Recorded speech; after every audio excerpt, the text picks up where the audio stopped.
Здравствуйте! Сегодня я заканчиваю наконец-то облицовывать свой камин, и есть возможность его поиспытывать. Я прошу прощения за такой вот наряд боевой, такой боевой обстановки. В этом ролике я хочу вам кратко рассказать об основных режимах камина.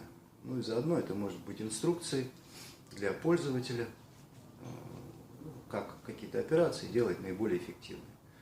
Самый главный, самый важный режим камина – это его розжиг.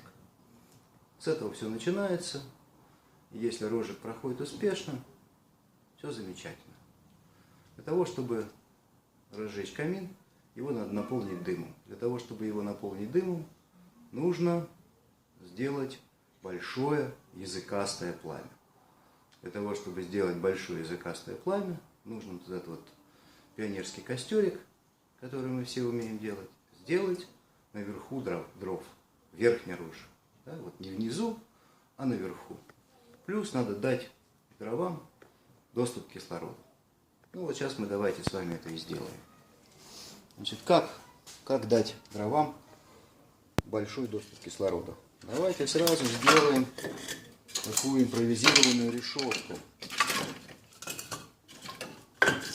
которая позволит кислороду подходить к костру.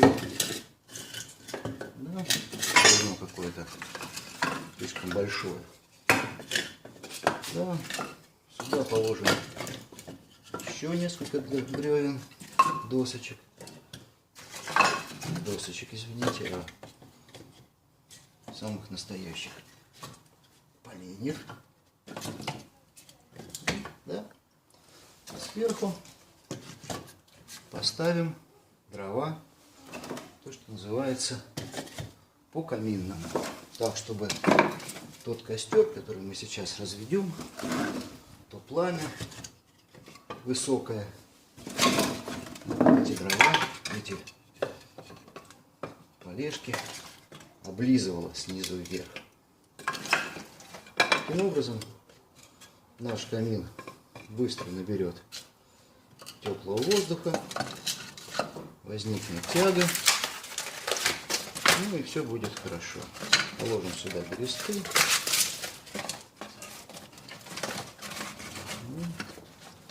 Положим легких дров. Положим еще бересты.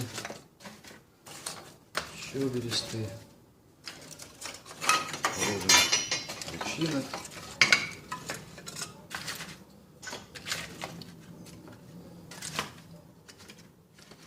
Ну вот такой вот верхний костер.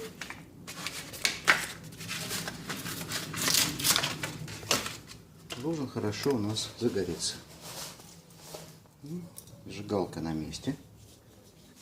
Так.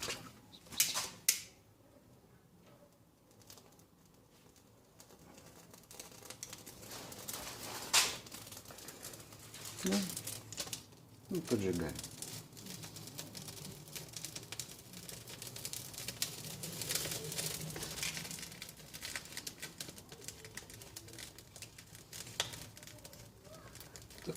Такой розжиг называется верхний розжиг. Или розжиг по-каминному. Мы даже в печках уже такой розжиг используем.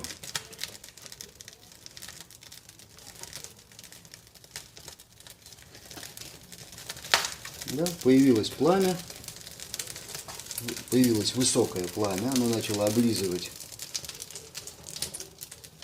наши поленья. Ну и вот сейчас мы ждем, когда камин наполнится и так немножко загудит.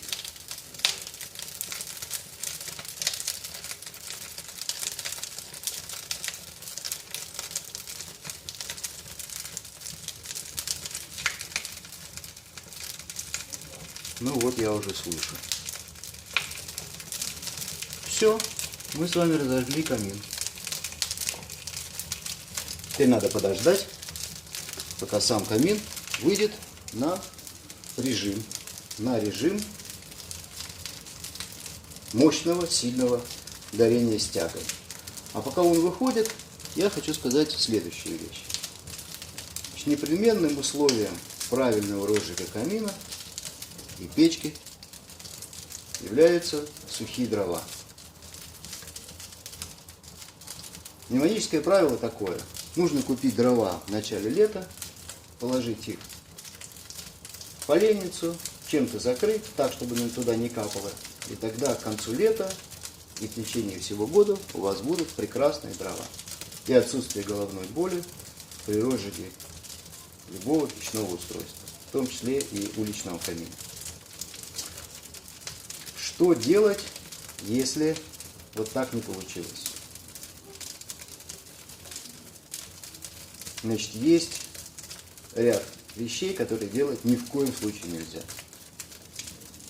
Многие привыкли разжигать мангалы с помощью жидкости для разжигания. Вот как бы ни при каких условиях.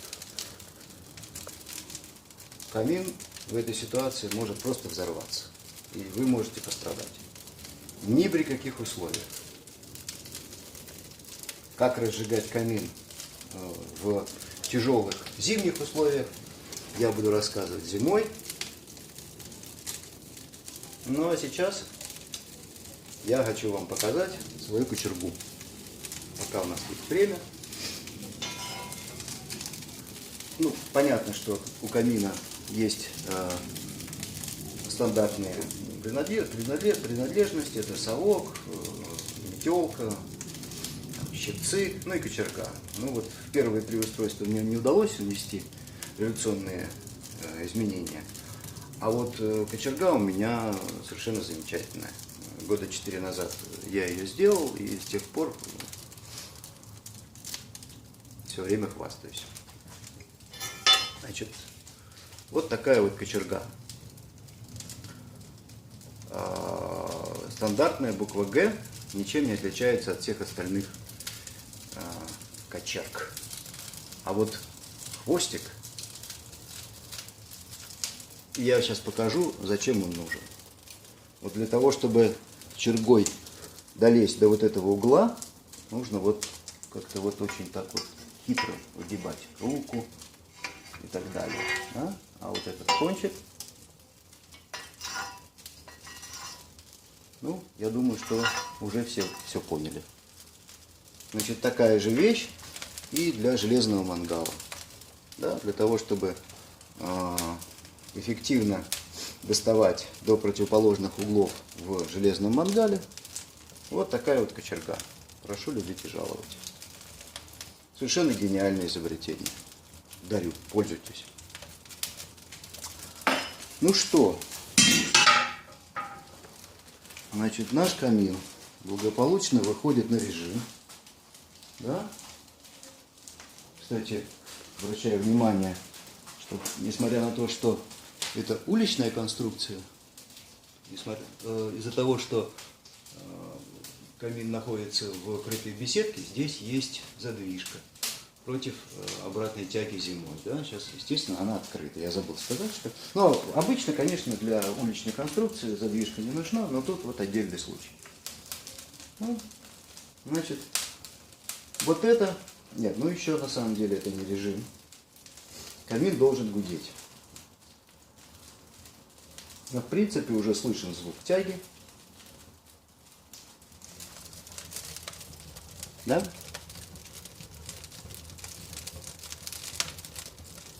Но хочу сказать, что если вы хотите дальше делать шашлыки, да, в этом камине барбекю, то, конечно, такого количества дров вам будет явно недостаточно.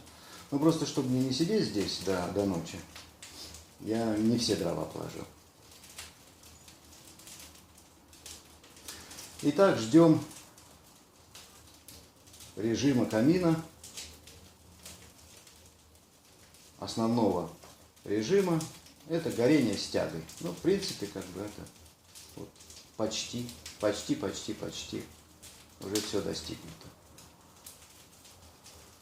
Ну, давайте немножко подождем, прервемся.